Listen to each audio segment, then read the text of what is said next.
And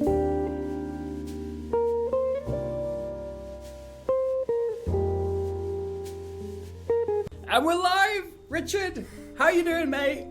Doing very well, thank you. How are you? I'm doing well. So, as you can all see, if you're watching this, we have the amazing, the one and only, Richard Simcox! Oh, wow. Well, thank you to all of those thousands of people that were cheering for me. I really appreciate it. What can I say? Yeah. Thank you. No, seriously. I mean, like, there are a lot of people out there thinking, "Oh, good job. There is only one of him." Exactly. You know. Hey, you at the back, calm down. Okay, sorry. I'm having a lot of fun with this new software. And if I tell jokes, forgive me. Oh, okay. All right, I'll stop now. I'm using a new software for recording this interview. We're trying it out. It's a lot of fun so far. But here we are today for a special little part of these interviews. So some of you who are supporting on Patreon will know about this already, but usually when I have guests like Richard, we do like a special Patreon Q&A afterwards where the Patreon supporters get to ask their own questions, and then we do like a little Q&A so they get the chance to talk to these wonderful people like Richard. And in the past, those were just on Patreon, but we get lots of really good answers, lots of great information that comes out in them. So I've now decided to start publishing these on YouTube. So Richard, you're the first one that's going to be, you know, the sort of public-facing Patreon Q&A. So how do you feel? Oh, wow. I feel very honored. Thank you very much. Wow. I hope to say something interesting. No pressure at all. Just, you know. I've got some sound effects that could come into play if you don't. Oh, there we go. Just don't fill do it well. In. Fill it in with useful stuff. Exactly right. So basically, the way this works is that, like I said, on Patreon, when I scheduled Richard to come on, I just posted it on Patreon, and we had a few questions that were posted. People voted on them, and we're going to run through them today and see what happens. So if you're ready to get started, absolutely, we'll go to the first question.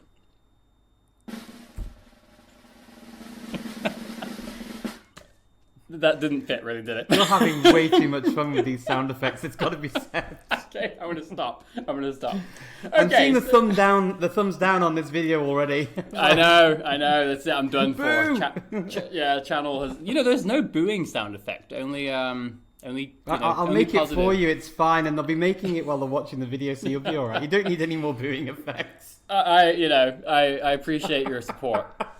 Alrighty, here we go. So the first question comes from Ewan, who asks to Richard, how do you go about learning minority languages for which there are not many resources available? For example, if I usually learn through input, using videos or audio with transcripts, how would I best locate or create these kind of materials for a language with relatively few speakers? And that was our number one voted question on Patreon. It's a very good question, actually, Ewan. Especially for you, because for anyone who doesn't know Richard, whichever rock you've been living under, just kidding, no, but Richard has studied a whole variety of languages from all over the world, including some that are very much sort of minority or even endangered languages, if I'm not mistaken. So Richard is certainly a good person to tackle this type of question. It's definitely an adventure going down the path of learning a language that has fewer resources that are obvious as learners. So I think my recent adventure with Cornish has been one where, you know, you don't sort of walk into a bookshop and find lots of Cornish materials. But what you do find with a language like Cornish or Mayan or any language you can think of where you wouldn't expect to find something straight away is you need to go on a bit of a search, and it's more than just that I want to learn Cornish or I want to learn Mayan or I want to learn Nahuatl, I want to learn whatever language. It's definitely a case of finding out what those languages are called in the languages, trying to seek out groups of people by using hashtags, by using the words that are actually already in the language, because that will pull up groups of people on different social media outlets. So, I've done that with Cornish and found people to connect with on Facebook, on Twitter, on YouTube, on Instagram, and now they're even on TikTok. with some Cornish channels, which is cool. And Yeah. I because I did it, and I knew it took me a while to get into the community, I decided that I would publish a blog post to help anyone else who's looking for Cornish materials, for example, to be able to access them straight away. And I did a similar thing with Korean, even though Korean has got a lot more stuff going for it. Sometimes I think we can be in a country or somewhere in the world where we don't come into contact with speakers of the language we're trying to learn. And regardless of the language, the actual principles of doing this are the same. It's finding people, finding communities in the online environment so that you can connect, reach out, ask questions, and figure things out for yourself a little bit, but also ask questions as well. I mean, I would say it's good to ask questions, particularly if it's a language where the people aren't necessarily there to teach you their language. They are just using it in their community, and they may get the same kinds of questions from many people who start and then just do it for a couple of weeks. And so it might get a bit tiring sometimes in some communities. So it's good to sort of have a bit of a dig first, and then maybe target the questions in the right threads as well. But for languages like Cornish, like Manx, people are often very happy to share their knowledge and to sort of get out there, and they're trying to build the communities very actively. Some of these languages we have to just keep in mind that they are used by communities that they're just using them as their languages, and they're for communication and not necessarily to teach. Not everyone's a teacher, but we can learn from everyone, even if they're a teacher or not. Do you have any tips on how, just to sort of extend that question a bit, so when you approach a new community, let's say you found a community of Cornish speakers, how do you actually go about it? So do you just sort of contact one person individually that looks particularly welcoming and say, hey, I'm Richard, I'm learning, or do you do something that's a bit more like something more public, whether it's a community post on Facebook or whatever it might be? And do you sort of present yourself as, I'm learning this language, I'd like to join you guys, or do you just try to participate, like commenting on something in Cornish? Any thoughts or experiences around the best way to do that? So what I've done with Cornish, for example, is I've simply joined groups that already exist. So and tried to slot in, found conversation groups. So there are 2 conversation groups that I've joined, and I take part in every week for people who already speak it, but people who are learning it as well, and they help each other with the language learning process. And then some languages, I've not been able to find groups where I actually actively speak yet, like Scottish Gaelic, for example, is another language that I've been looking at. And I've joined some groups, and I've followed a number of people on Twitter that sort of write in the language. And on TikTok, I follow a few people as well. And that helps to sort of get the content in and to just reinforce the language a little bit. Some languages are going to be easier to do that for, some are going to be harder, which is why I say, I want to sort of preface all of this with, some communities are just literally using the language, and so they may not know much more than you, so you have to be quite ingenious with your way of adapting things, maybe asking questions. How are you using that? Well, how would you say that in another language or whatever else? I'm really interested in trying to be very humble about it as well. I think is important, and be mindful of these communities have got their own things going on. So, not living in Cornwall or even the UK, and not having lived there for over a decade, for me to just sort of barge in and sort of say, I'm learning Cornish, and now you're all going to help me, and it's kind of not my approach normally, and I think it's helpful to listen to what they're saying, and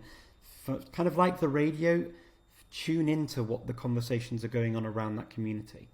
Yeah, exactly. So knowing what kind of things are important to them, and being able to talk to them and approach them as another human being, and trying to understand what's happening in their communities. I think that's always really important.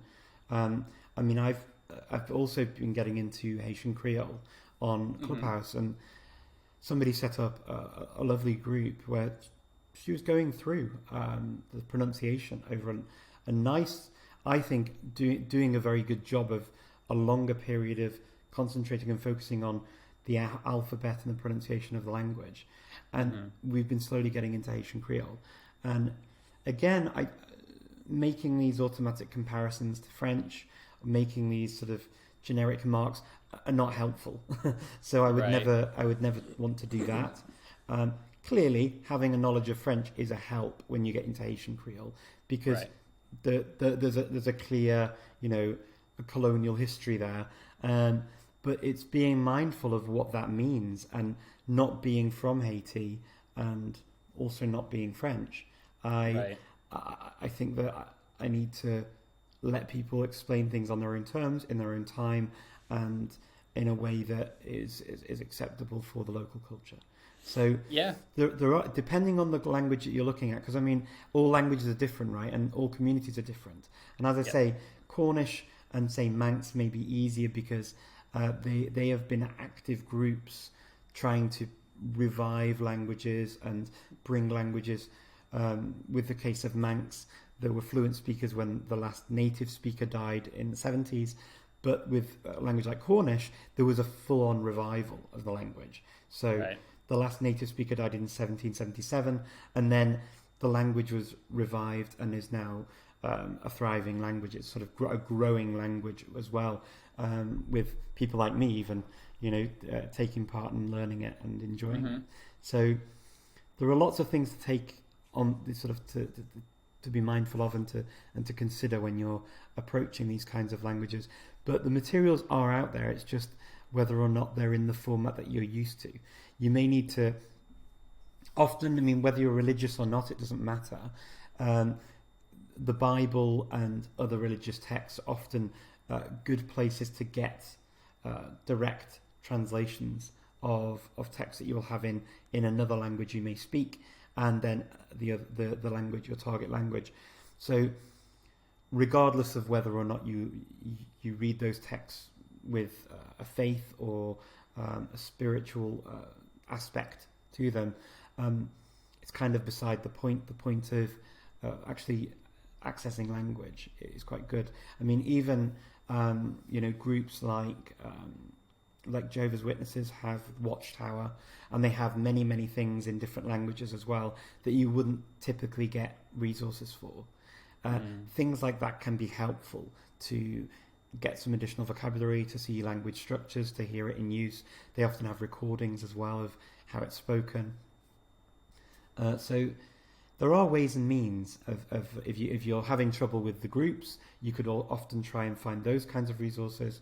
And then, as I say, I mean, now with Instagram and with TikTok particularly, they're quite fast moving, quite fast paced, and we often see these communities really sprouting up. I mean, I've got a number of TikTokers that I follow in the Native American communities, whether they're based in the United States or Canada, and they often have words or languages from those regions that you could quite easily start replying to comments, making positive comments, trying to get into the community that way as well. Because for the people who are following them, there may be another 10 or 20 or 100 who are following those people who don't make content.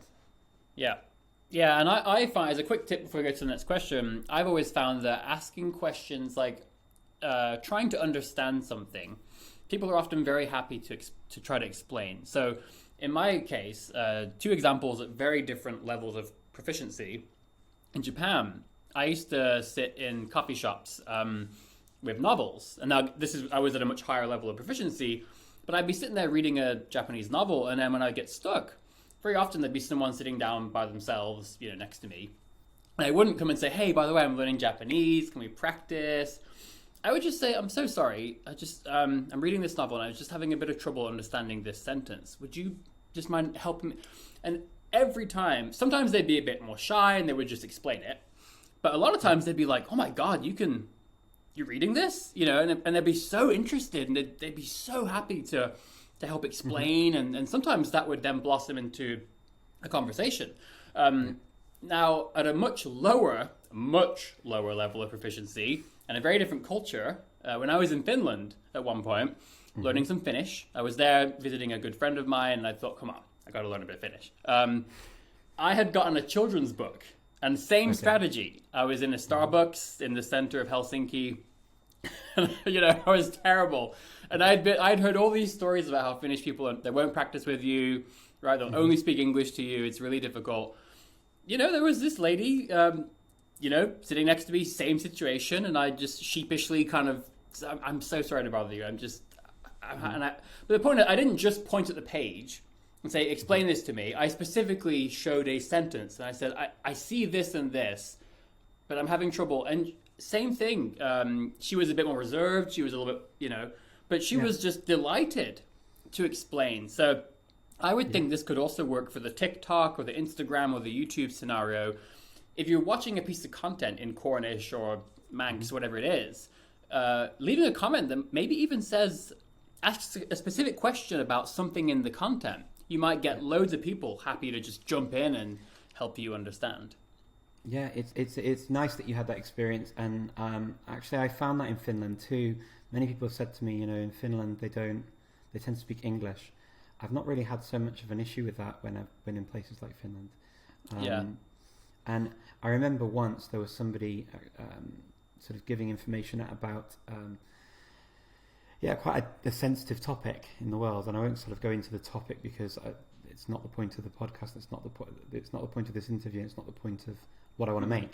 But what happened was when we met, this person talked to me in in Finnish initially, and sort of asked me how I was and all this stuff and what I was doing in Finland.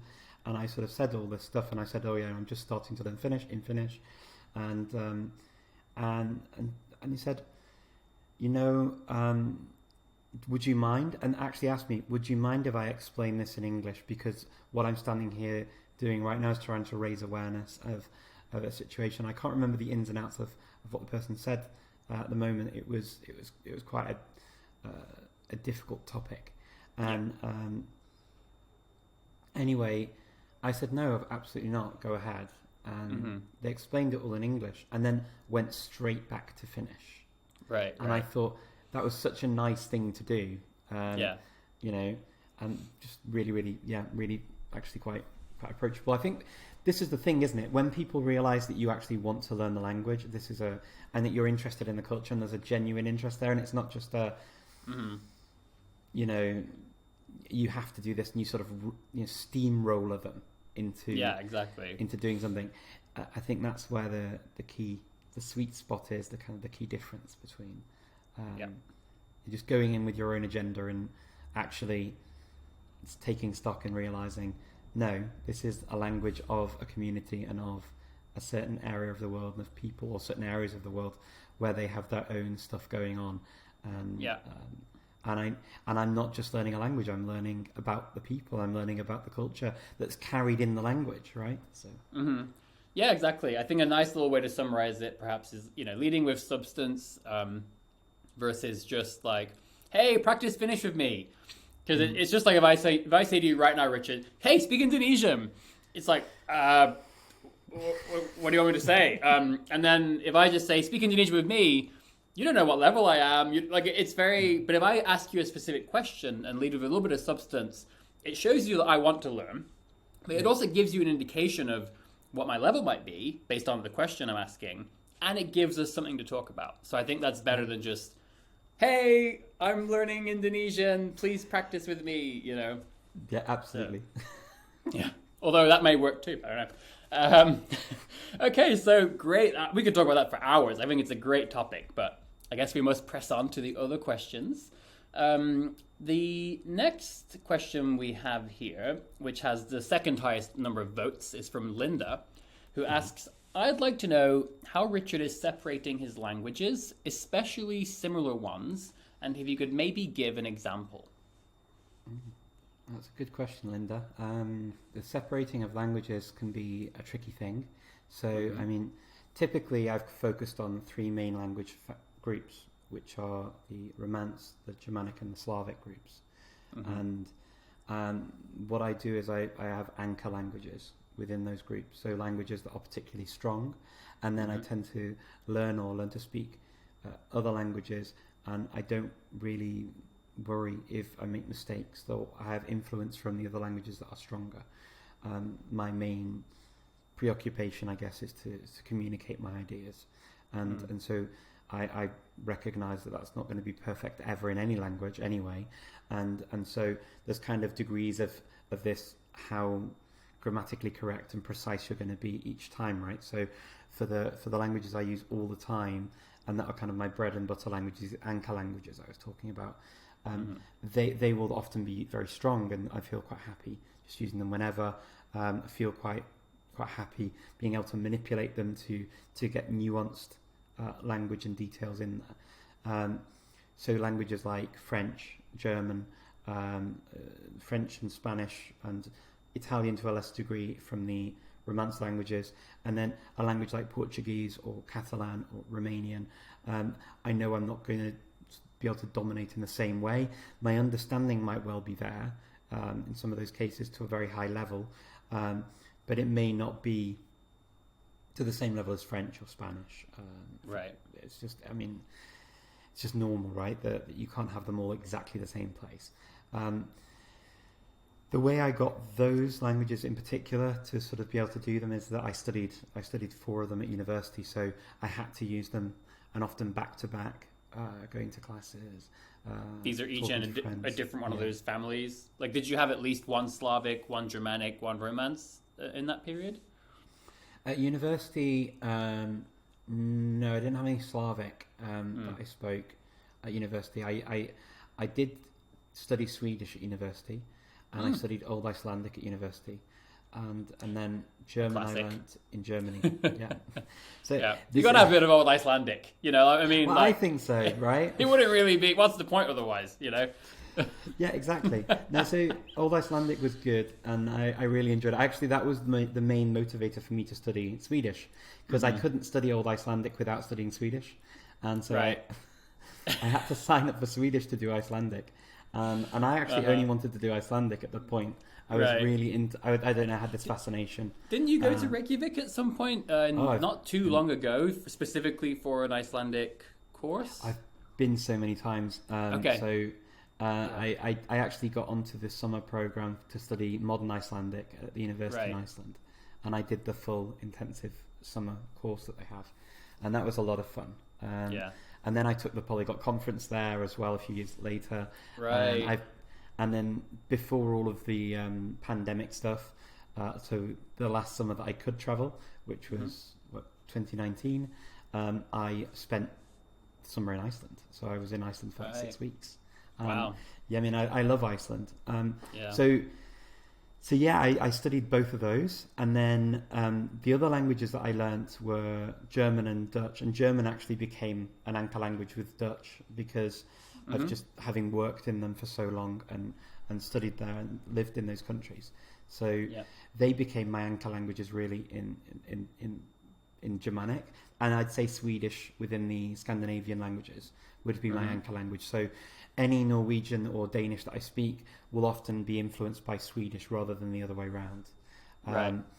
And it's normal. I mean, I have studied other ones, and what I kind of do is I'm happy with the fact that I know some of them will sort of retreat back into the anchor languages a little bit over time, but they may come back out again. And my understanding doesn't change, and often my speaking ability doesn't change so much that I can't speak. It's just that it's not going to be quite as finely tuned as the main anchor languages. And with the Slavic languages, my anchor languages was typically Czech when I first started, because that was the first Slavic language that I really studied to a high level. And I did an advanced diploma in the language at Charles University in Prague. This is a long time ago now, but yeah, that's what I did. But I would say obviously now my main strengths are in the Southeast Slavic language group within there, which is Macedonian, which is my home language, and I've been speaking for 17 years at home. So it's a fair pretty chunk of time. good by now. Yeah. Yeah, I can get by. I can order a coffee or something. I can order coffee. Yeah, Yeah. Don't ask me about dinner though. That's Strangely, they still get it wrong, but yeah. Yeah. By the way, I think that's very cool. I think that's very cool. A small side note, just like the idea of speaking a foreign language, in terms of for you, for such a long time at home as your main language, it must be so cool just to get the level of depth that you just get over the years speaking a language at home for that long. Yeah, there are things that you pick up on. I mean, and there are things now. I have conversations with native speakers of Macedonian, and there are things that I will know now that they might not know, which is a really interesting conversation point. So often, I mean, because I love languages anyway, and I've studied now the languages that are related to or neighbouring languages of the country. So, I mean, I learned to speak Bulgarian as a separate language. I learned to speak Serbian as well, and also I'm aware of the changes within Croatian and Bosnian, Montenegrin less so. And then also I've studied Albanian, I've studied Greek, and I've studied Turkish. So and also some Romani.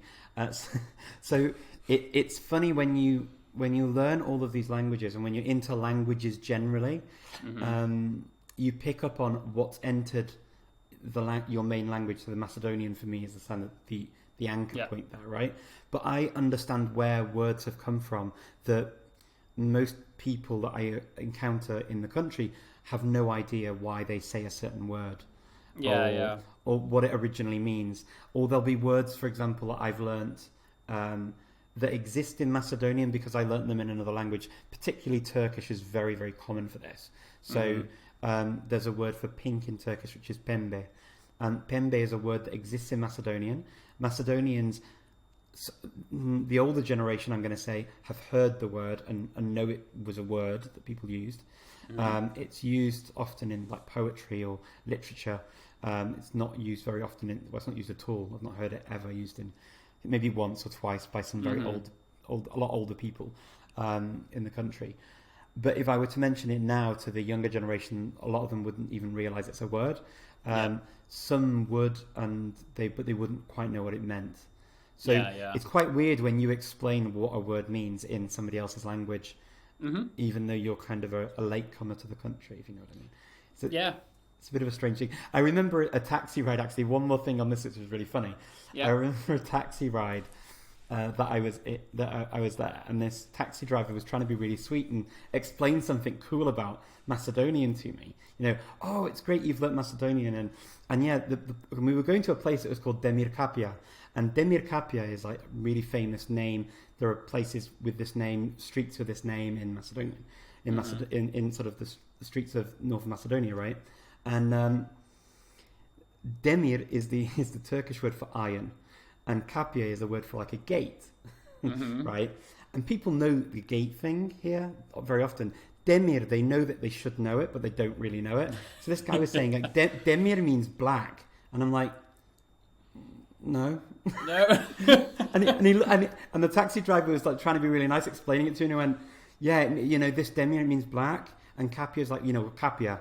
And I was like, no, not quite. And he went, how do you know? Went, like, you're almost there.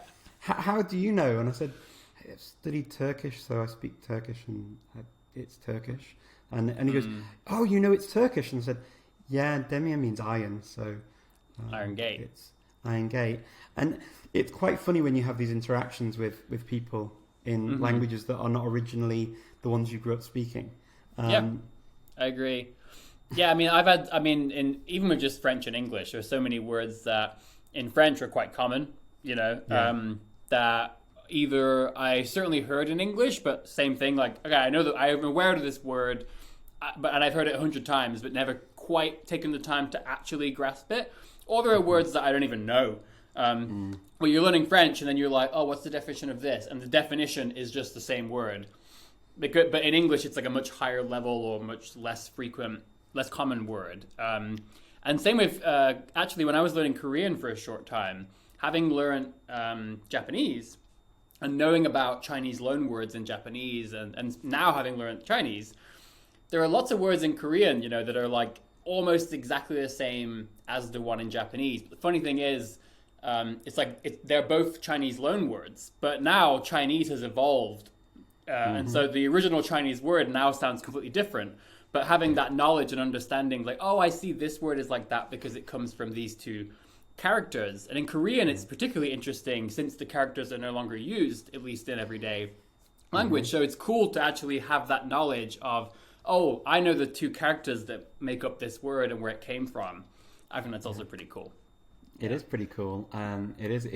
So these kinds of things, I think, help and they reinforce your sort of language. Obviously, I think with Linda's question, keeping them separate, I think, it's a practice thing. You need to practice them often back to back. I do know people who have tried to take on certain languages and they've just said, I'm just finding it too confusing and I'd rather just speak the one or the two better and well and not have the other one interfere. And I get that, I get it. And sometimes that is a hard choice, but a choice that we make. And I actually have got to the point with some language groups where I say, okay, I'm not really going to explore these language groups any further in terms of learning them actively because I won't end up keeping them and also I'm never going to use them, and also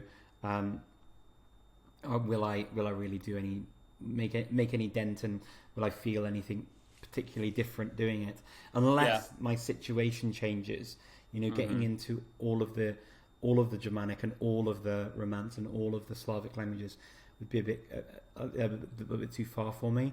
I always said that I wouldn't do it with I always said I wouldn't learn Bulgarian actually, and then I famous last words.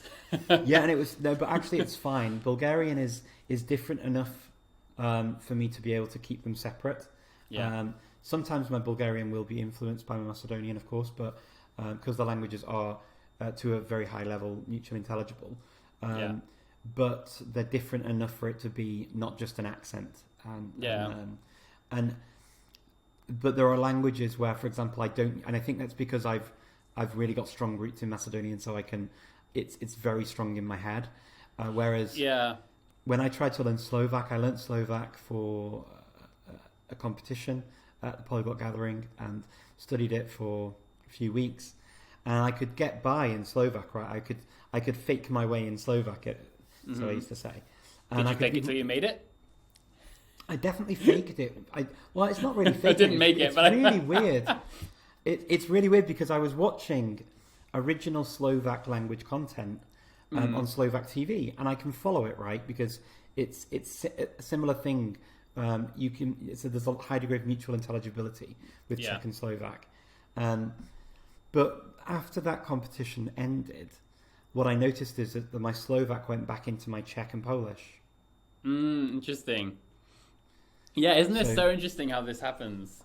And it's a normal thing, I think, and I think this is why I just get to a point where I say to myself, do you know what? I'm not gonna go down that road too often. It's interesting to read about it. It's interesting to hear the language. It's interesting to learn about it. But maybe making it a focus of I need to speak this language perfectly and actively. I've got to a point where I just make very hard decisions and say, unfortunately, my brain capacity is probably not there, and because my situation is not such that I'm going to use these languages back to back enough to keep them both growing and separate. It sounds like you're saying you're actually human, which I know that like some people in the audience can sometimes get a different idea, but we are in fact all just normal humans. The blood tests are due back next week, so I'll let you know. Okay, got it. Yeah. So there's that anomaly that outer space, but no, I love this topic. Honestly, all these questions, we should just do our own little podcast, like a one season, because there's just so much more to say about this in terms of even for me with Catalan, I found it's fascinating as you alluded to. That different languages, it can be quite different. I find that with Italian, I can use Spanish and French as these wonderful anchors, where it's almost effortless. I wouldn't say effortless, but I haven't spoken Italian for years. And when I do go to speak it, it's so much easier for me to just kind of rely on knowing how these endings shift to this in Italian, knowing, and then remembering a few gotchas, a few little things. And I can kind of just bounce between my knowledge of French and Spanish and get by. But with Catalan, although my Catalan, is infinitely less advanced than my Italian, which is also another good point. I've always relied on the knowledge that, or the understanding that, yeah, I may confuse different languages that are similar, but the better I get, the less I will confuse them, right? And absolutely. I remember confusing Italian a lot with Spanish in the beginning, but knowing that, well, as my Italian gets better, I'll confuse them less. And I also think that as your anchor language gets better, you also will confuse them less, right? Because if you're really strong in your French or your Macedonian, I also find it's a bit easier to sort of control that bleed between the two, which if they're both kind of shaky, then I find it harder. Absolutely. But what I was going to say is that I found with Catalan, it was actually a lot harder for me, even though you might think, okay, you know, French, Spanish, Italian, even Portuguese, Catalan with a breeze. But what I found is that with Catalan, at least at my level, there's so many things where like, oh, that's just like the French. Like, oh, but that's really similar to the Spanish. And then I get a lot of things that feel like Portuguese to me. Like you say, like natação in Portuguese, and in Catalan, natació. Like, and so I've actually found that with Catalan, at least at that very low level, like it's not so easy for me to just lean on those anchors. It's harder for me to like predict which one will be which I don't find with Italian. So it's really interesting, I think. Yeah, sometimes you can sort of, it can misfire as well when you first get into the language groups and you sort of explore the language. So you can guess incorrectly which word they may use. Yeah. And some, I mean, you know, this is very true in you know, from French to Spanish, where you get these false friends, right? You get false friends everywhere. You know. Yeah. Feeling embarrassed, you're not embarazada. Hey, you don't know what's going on in my life, Richard. Well, there we go. I'm going to hazard a guess that you're not embarazada. Yeah, you're right. No, you're right. In this case, you got it. I just wanted to, you know. For those of you who don't know, look up that word. All right, we must move on, I suppose. I love these topics. I could seriously just talk to you for hours about each one of these. So, especially, I love just like sort of exploring the vast landscape. Yours is infinitely more vast than mine, but the landscape of the languages that we've studied, and in particular, all the different intersections, life experiences, it's just so much fun for me. Yeah. So no, yeah, it is. It's really good. Yeah. So okay, next question we have is from Jackie, and Jackie asks, well, she says, "I'm curious which Welsh accent Richard picked and why." Oh, that's a fairly easy question for me to answer, Jackie. So my family's actually from the north of Wales, so and I grew up on the border with North Wales. In a city called Chester, and it straddles the border of England and Wales. So yeah, we drove across that border together. We have, I believe. Exactly. Yeah. And so for me, there was no real choice. It was just that was the Welsh that was spoken, Northern Welsh. So yeah, my tendencies are all very northern in right. Welsh, and so I mean. There are grammatical differences, but it's not just an accent. There are grammatical differences between the two types, the main two that we talk about, North and South. I mean, there's kind of a Mid Wales thing as well, but I mean, in terms of TV and stuff, that's all in South Walian. So you would have, you know, they use gyda for with, and we use efo in the north. So you get things like that. You get a number of like sort of turns of phrase or things that you'd say that but yeah, I think it's probably, if you want to understand both, if you learn the northern version, obviously with TV anyway, you hear the southern version as you go, so you kind of pick up both, whereas I don't know how true that is if you learn just the southern version. Oh God, I'm having to hold myself back here because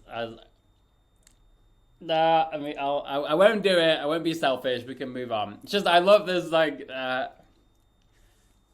really fast follow up, if I may. Go on.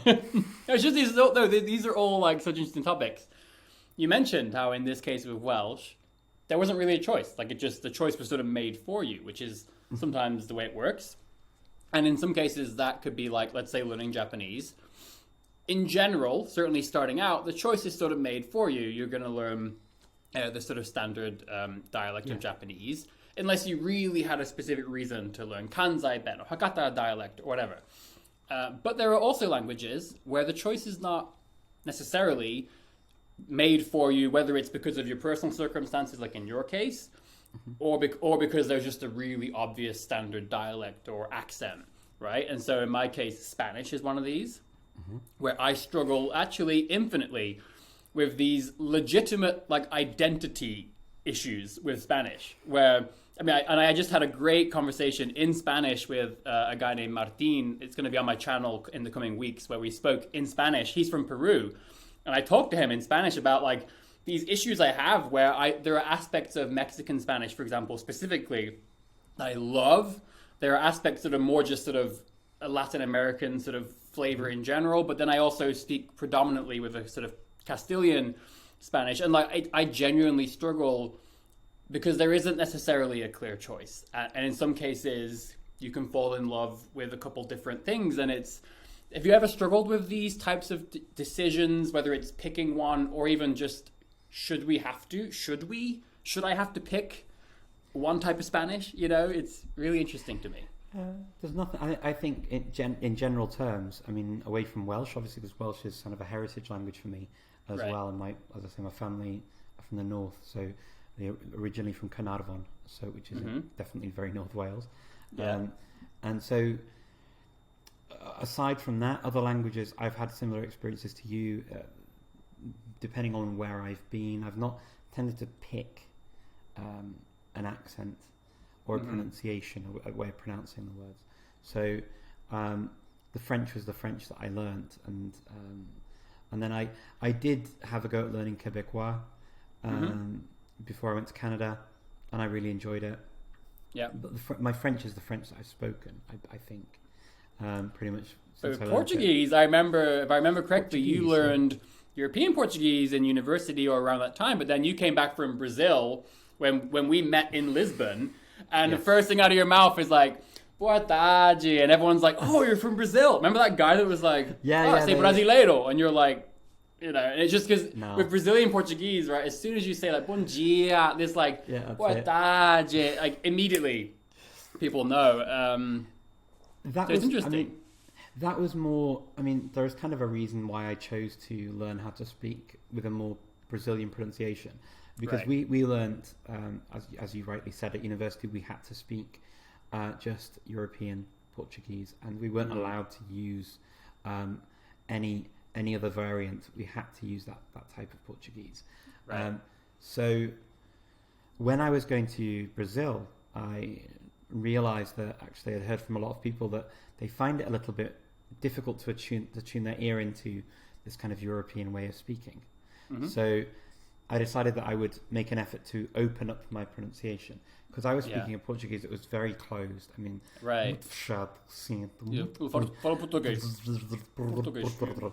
this is the kind of Portuguese I was speaking, right?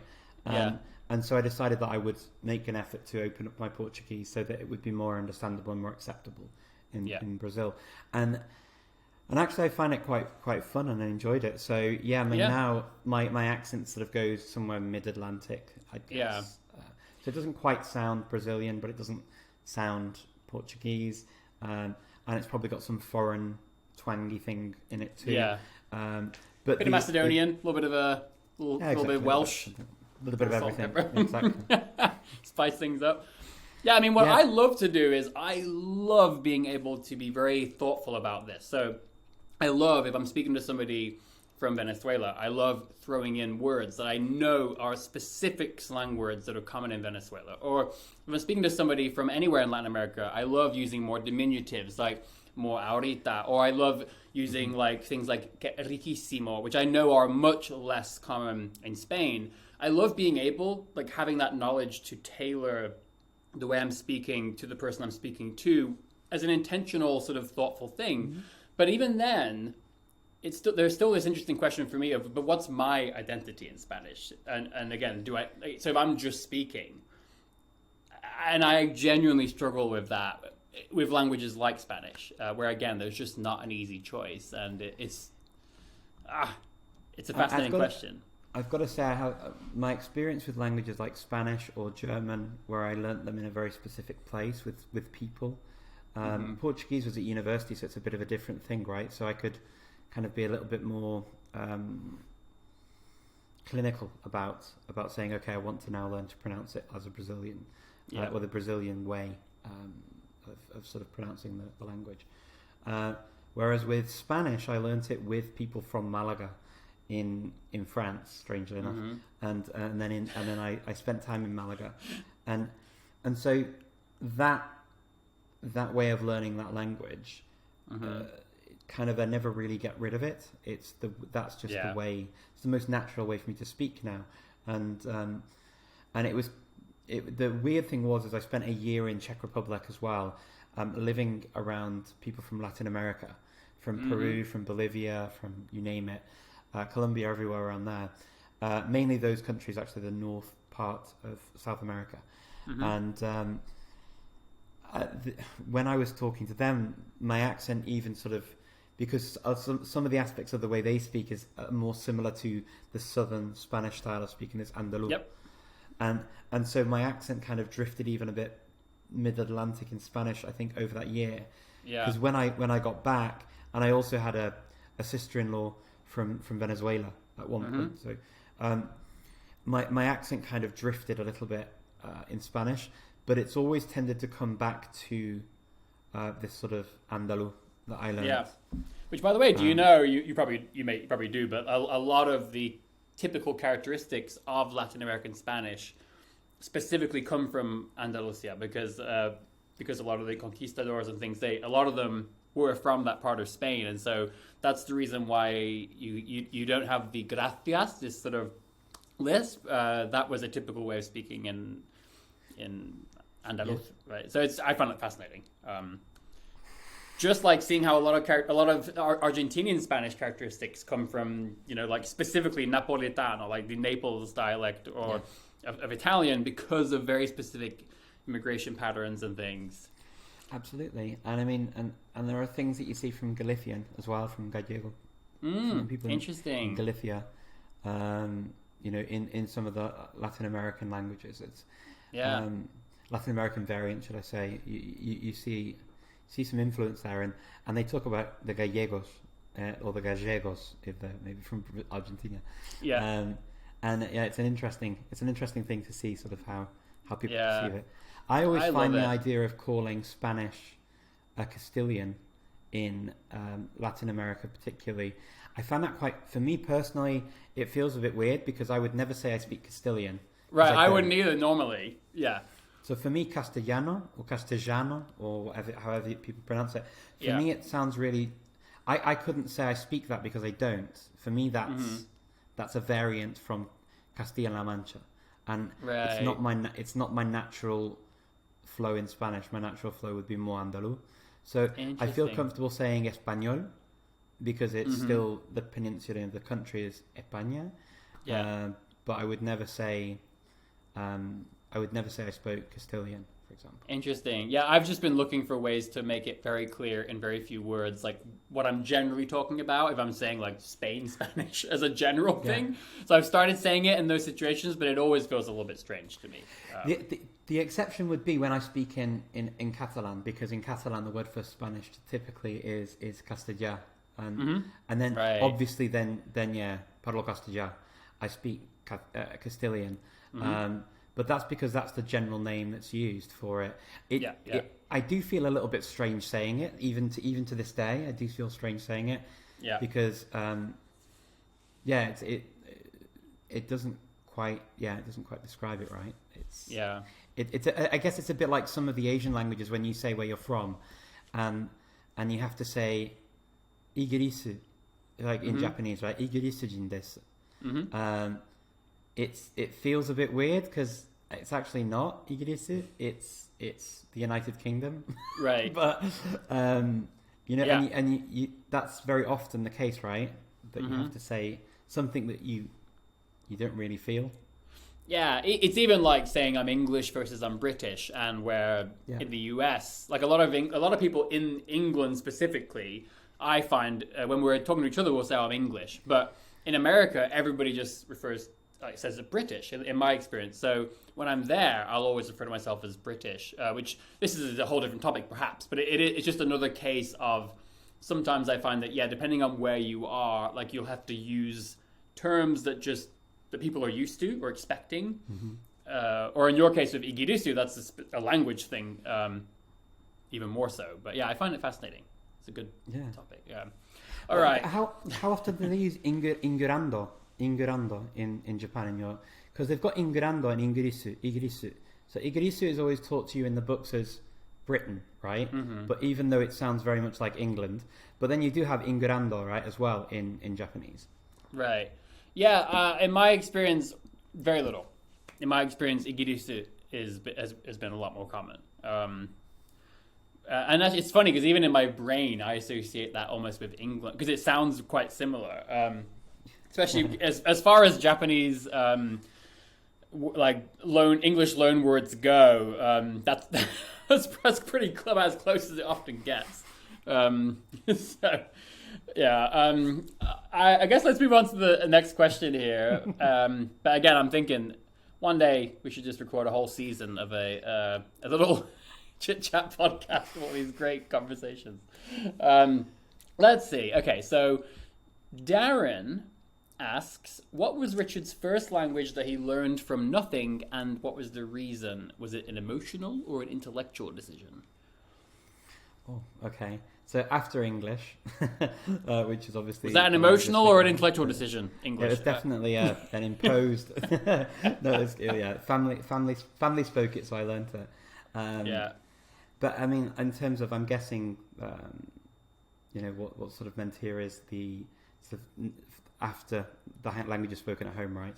So it was French, actually, because it was the language taught at school. And so I just started learning French from about the age of 5, I guess I was. And so in the beginning, it was just an interesting thing to do. I mean, I was just fascinated that I could say certain words and they meant the same thing as I was saying in English. So as a kid, I just was fascinated by that whole idea because I'd kind of been exposed to the concept of that. So being English and Welsh and having Welsh words peppered in my English as a child anyway, and knowing that you could say, car drws, close the door, or cae dy geg, shut your mouth, or these kinds of things that my nan used to say to me in Welsh as well, and learning the numbers and stuff in Welsh. I always knew the numbers in Welsh, and there are certain things that I knew, even though I didn't grow up speaking Welsh. There are certain things I knew in Welsh since forever. But with French, it was sort of the first language that I really became attached to. And as I grew up and as I got older, I started having sort of friends in France, and I'd go backwards and forwards. So sort of in my teens, I was spending quite a lot of time going, sort of corresponding with my French friends, going backwards and forwards to France. And so, I mean, it was a really important language to me for a long time, and particularly during the sort of my development, because talking as a teenager, you have strong friendships that sort of you take with you forever, I guess. And and I went through quite a lot of that stage of my life in French, which has an impact on you, I guess, growing up. And so it didn't start off as an emotional thing, but I suppose it really was. Well, it's interesting how it can transition, for sure. We've spoken on that lovely chat we had on your Instagram about, in my case, how Japanese started out for me. I don't know. Maybe, I had a goal of going to Japan, but over the years it changed into something far more emotional, sentimental to me, and French as well. So it's interesting how our relationship with languages and our reason for continuing to speak or learn them can certainly change over time. Absolutely. I mean, and then there are a number of languages like that I've learned for very specific reasons. And I mean, languages are spoken by communities and societies, and when you may have friends, or you even, like now, a family where we speak a language that wasn't the language I grew up speaking at home. And in fact, some of these languages I've incorporated into our home life. So obviously with my wife, we speak Macedonian, and I obviously speak English. But I felt quite strongly that I wanted my daughter to learn French.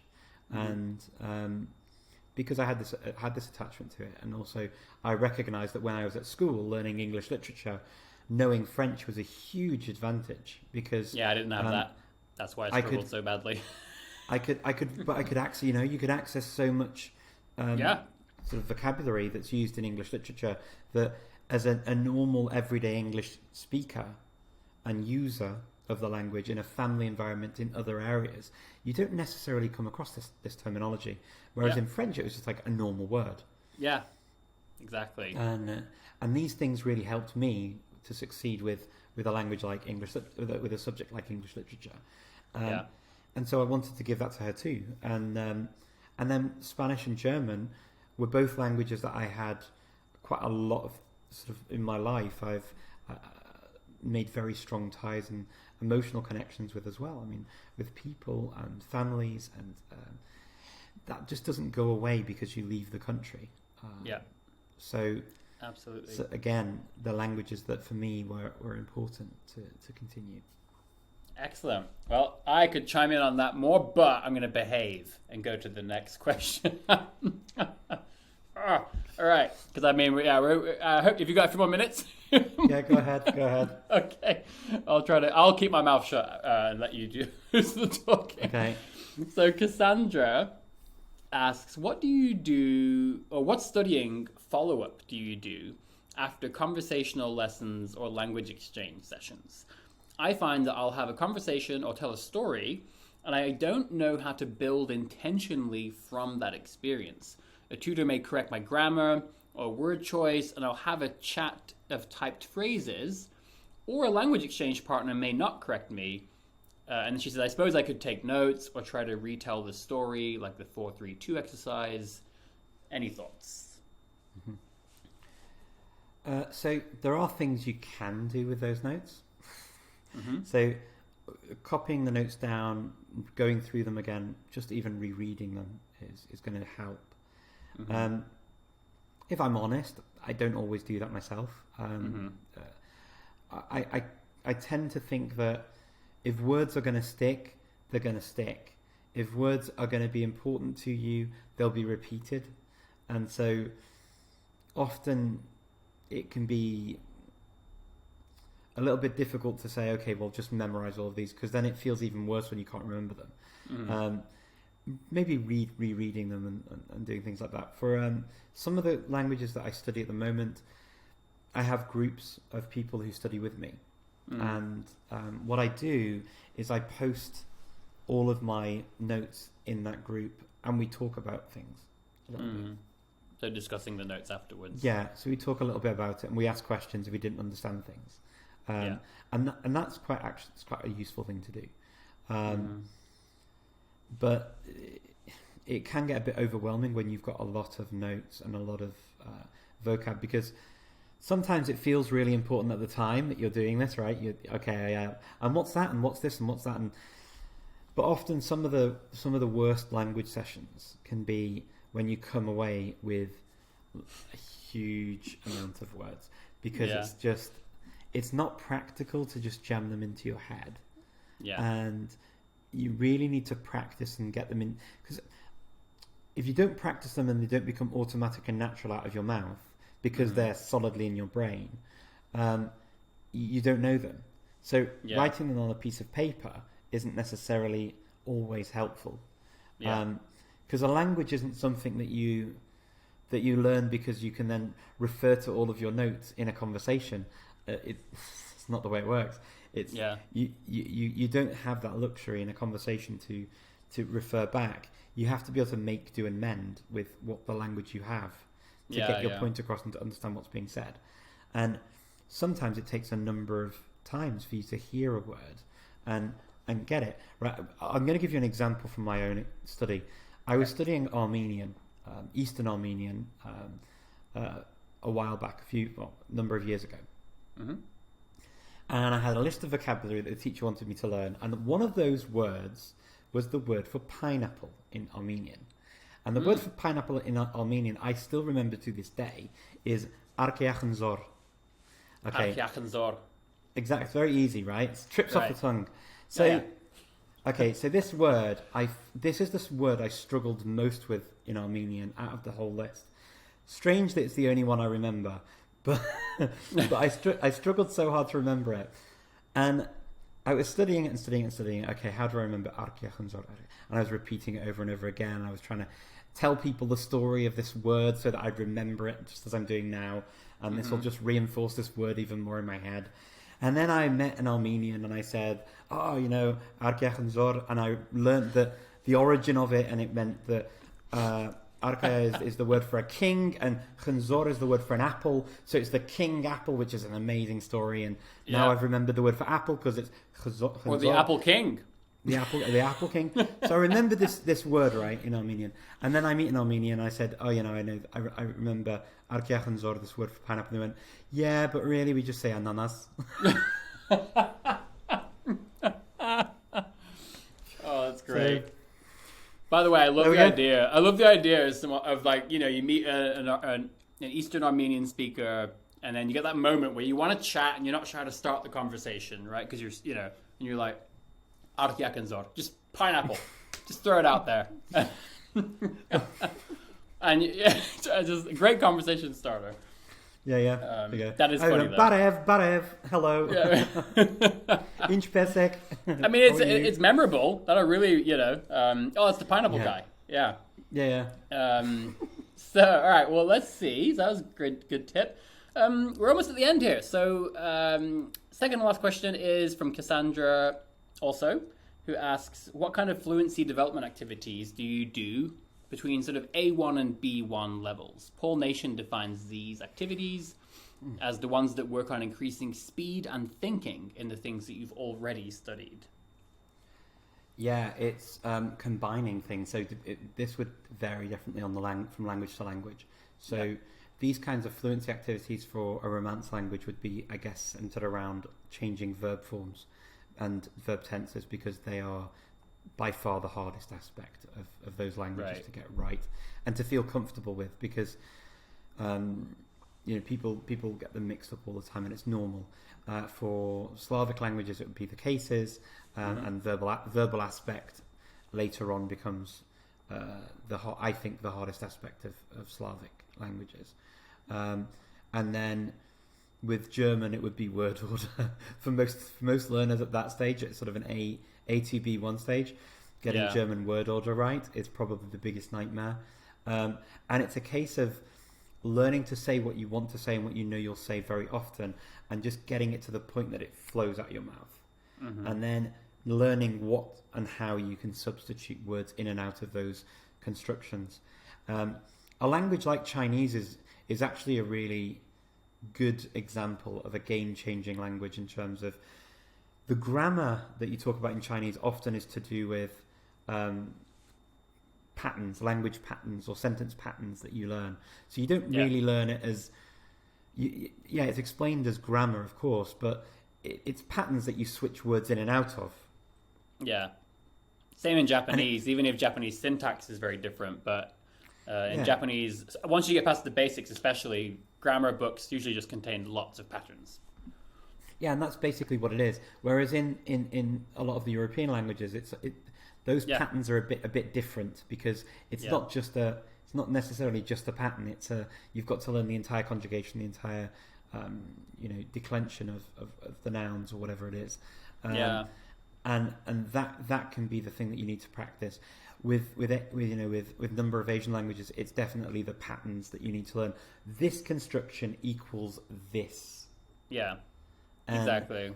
And that's true for a number of languages. I would say as well, a language like Turkish, where you do have verb conjugations as well, but there are a lot of patterns as well that are in there that you need to get right. And so it just takes sort of swapping things in and out and practicing swapping things in and out with somebody or yourself, so that becomes automatic and natural. Yeah, I would agree, especially for level A1 to B1, right? Maybe the things that I would do as a B2 or a C1 learner might be a bit different and very varied, but certainly at like an A1 to B1 level for me as well, like substitution, any kind of substitution drills and things, using words I already know, maybe inserting a few new ones. That's also my sort of go-to strategy. Think of the things you like doing, the things you don't like doing. Think about talking about yourself, then about talking about your partner or your brother or your sister or your mother or your father or your grandmother or your grandfather, and go around the houses with everyone, right? And include yourself in the conversation, exclude yourself from the conversation, depending on the verb forms. Like a language like Indonesian has these inclusive and exclusive we's, for example, that people use. I don't recommend the mother, father, brother, uncle, aunt with languages like Vietnamese or other like commonly Asian languages where there's an incredibly complex system for family trees and your position and is it your mother or your father's side. But other than that, for those, actually, I would say when it gets to learning the different family relationships, focus on the ones that you actually have. Exactly, I totally agree. Yeah, and you can possibly ignore at the A2 B1 stage.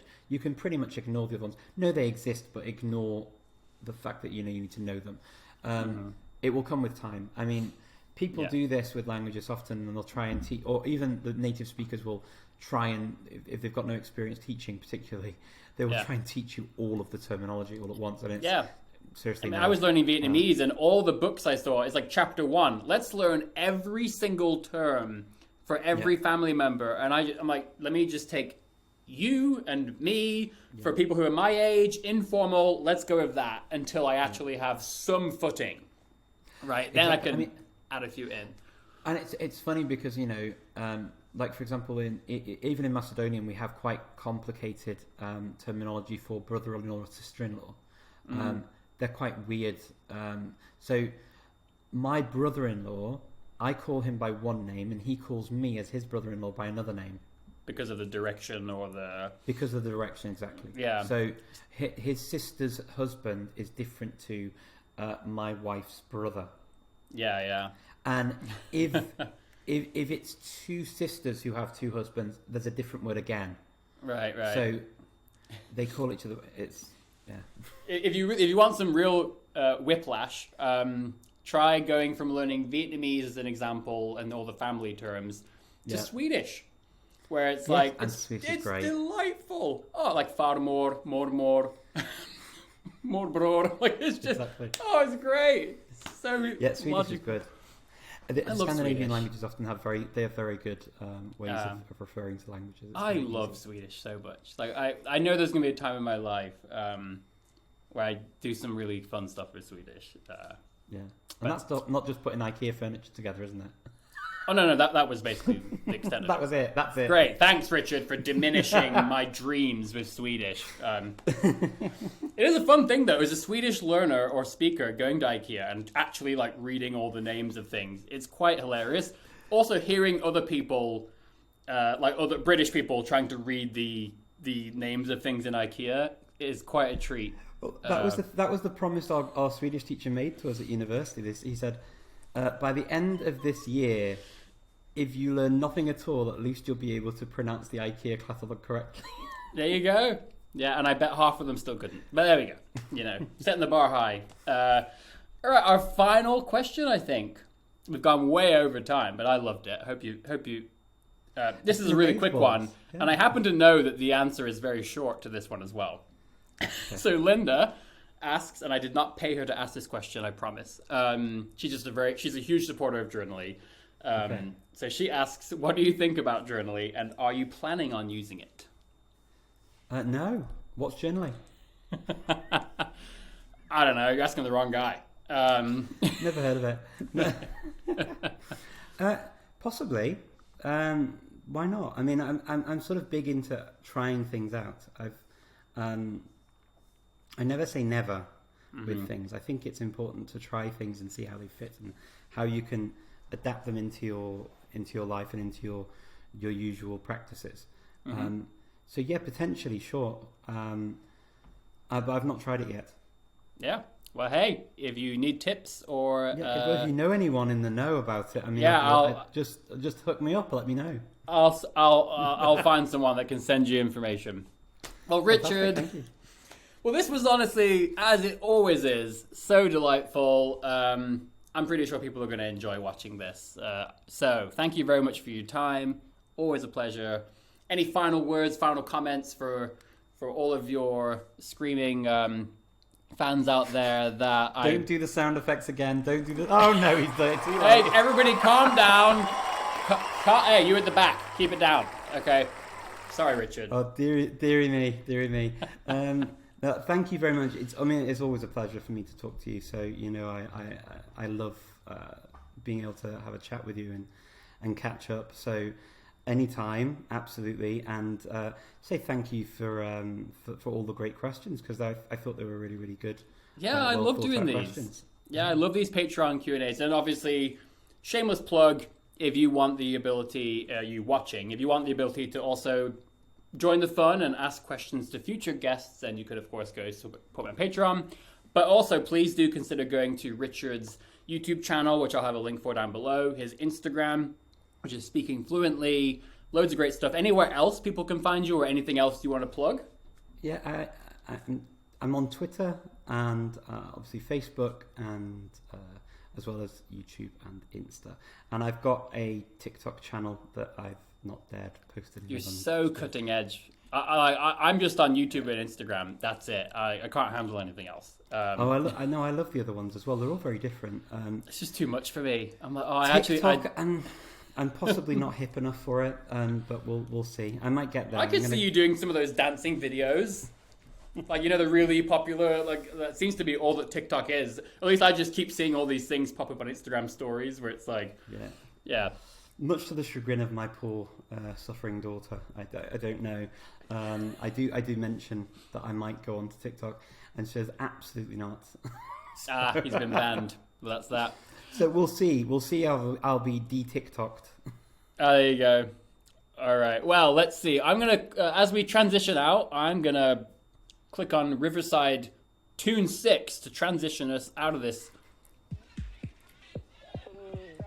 All right. Thanks everybody for watching. And we'll see you in a future video. Okay, bye.